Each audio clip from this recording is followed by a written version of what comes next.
Hello, my name is Chris Holen, and I'm the Executive Director at the B&O Railroad Museum, and welcome to our Oral Archives History Project.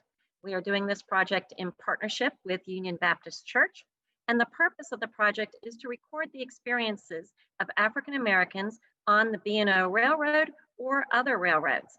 And it's to look at the experiences as passengers, as workers, as executives.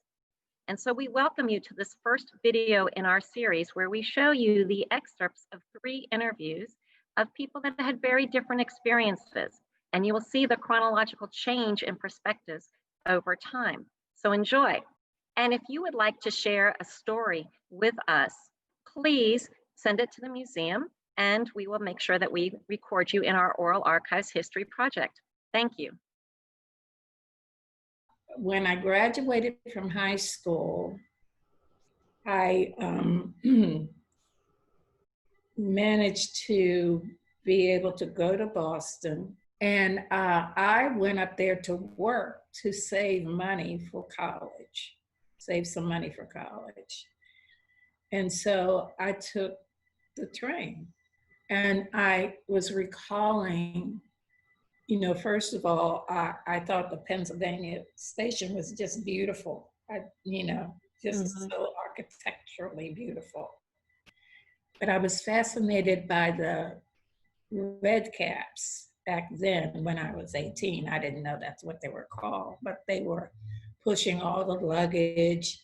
Yeah. I mean, it was amazing. A red hat and a red jacket. And, but I only had one little suitcase, so I didn't need a red cap. I probably didn't have much money either. Train came, I got on the train. You're nervous, you've never had this experience before. Right. Get on the train, and the first seat I see by a window, I go sit down in it. I don't know how long I had been there before the conductor came to me and said, "You can't sit here." So I grabbed my little bag and he said, "Follow me." And I followed him way to the back of the train. And,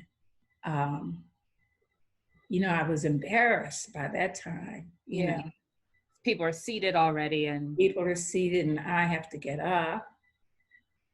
And he said, "You sit in here." And I got to see the difference between the car in which I was seated and the car that I had left. right. And I don't know if I said to myself, "You should have known better" or something. I thought, of course. Yeah. Of course, this is where Black people sit. Seats certainly not as comfortable, not as attractive. It was clean. I don't even remember how many people were in the car. I just remember being humiliated. Yeah. And then that trip, in my mind, it's 9 hours, sticks. Now, I looked up to see if I'm correct, and now it's 6.5 hours, but it was probably 9 hours when I was 18 years old. Yeah. In high school. It's probably that long. It was the longest ride. I was miserable. I just wanted to get off that train. There was nothing on the station platform, nobody directing people. It was just assumed you would know. Yeah. When the doors opened up, I just got on the train. Yeah. And when the first open seat I saw, I sat in it. Right, because there's nothing that would say nothing that tells me. Yeah. And, I guess by that time, those people, and I'm just a high school student, I'm dumb. Right. Not really aware. I'm aware of prejudice and discrimination. I guess I thought that maybe this would be a different experience. I started with CSX back in March of 1986. And for me, this was a pretty significant career change because I had been working for another company up in northern New Jersey that was in the food processing business. And so for me to work in transportation was something entirely different. Back in the mid 80s, Baltimore as a city was starting to really redevelop. In fact, this was at a time in which you know, the Inner Harbor was really thriving. There was more development planned for downtown. People were moving into the Baltimore area. Camden Yards hadn't even been built yet. In fact, that used to be employee parking for those who wanted to take advantage of it and walk up to the building on Charles Street. I know that when I started as a manager back in Baltimore, there weren't many African-American managers who worked in the company then.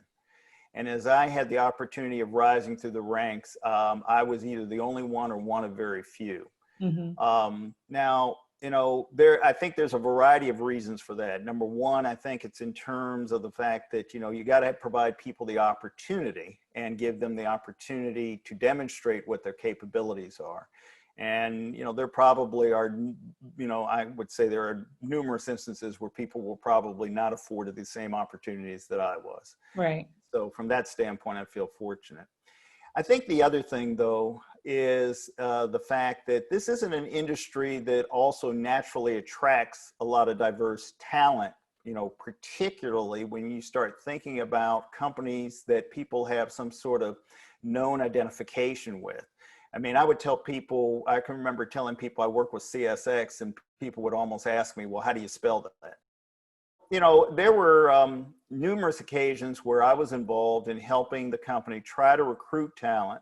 We would go to particular fairs. The National Black MBA Association, for example, has an annual conference, and CSX would participate for a number of years.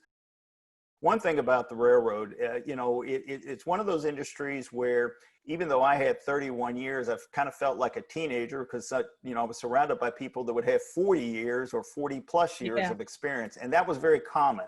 But when you talk to people that are outside the railroad industry and you tell them about your tenure, they look at you a little weird saying, wow, that's a long time, because most industries don't necessarily have employees that are that invested. I had always wanted to be on television. My dream had been to work for entertainment television in LA. So I was like, I'm leaving this East Coast thing. I'm going West. And so my mom decided that, well, why don't we go West and see if you like it? So for my 20th birthday, we took the train from Jacksonville, Florida to LA. It's 3 days there, 3 days back.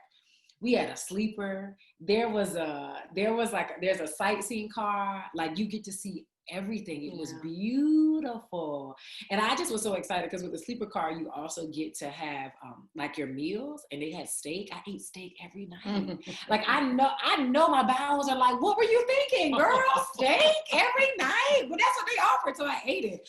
But it was my mom, my brother, and I, and we went, and it was like such, even to this day, like I still talk about it as like one of the most amazing trips for me, because I had already gone to like New Orleans. I had gone west a little bit, but getting into Texas, getting into Arizona, getting into California, like, it was unbelievably beautiful to see our country in that way that I don't think you could really appreciate it in a car in the way in which you could on the train.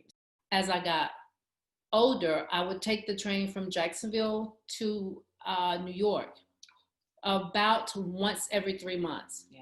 Because I worked a lot, so that was my downtown time. I could take my book, nobody was bothering me, and it was so peaceful. I would get a sleeper sometimes, and you know, that was great. But the times that I did not get a sleeper, there was still a lot of room and space.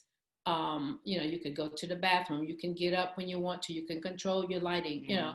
So the train for me was not about business, but it was about relaxation and peace of mind, knowing that if I left my bags there, I don't have to worry about anybody getting it, you know.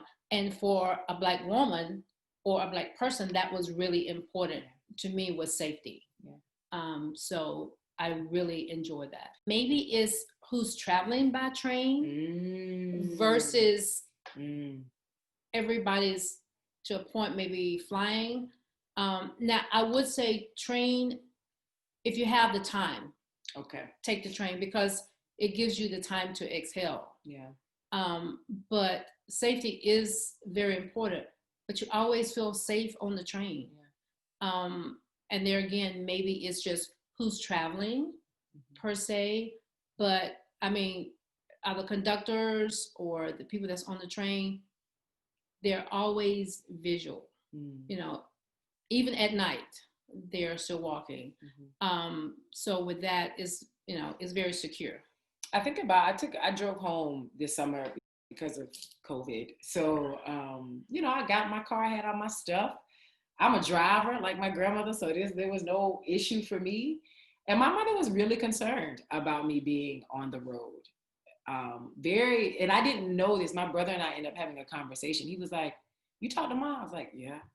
He's like, "She sound all right?" He was like, "She sound like she's fast." He's like, "I know, like what's wrong?" And I realized that there was something about my mother knowing that I, as her daughter, educated, slightly mouthy, you know, that if somebody pulls me over or something happens, I'm gonna go toe to toe with them. And I think because she knows that about me, have more concern about me driving, where I was like, but I'm in my own car. Like this to me is like where I would imagine it would be the safest. But if I had taken the train home, she would have been so much less concerned for me. She would have still called and checked in, but in the way that she was like, where are you now? Where are you now? Who you with? Where you stand? Those things don't exist when I'm on the train. And I mean, we had the conversation. I was like, you know, why don't you take the train? You know, even though she would have had to rent a car while she was there, but still, you know, your safety net is there.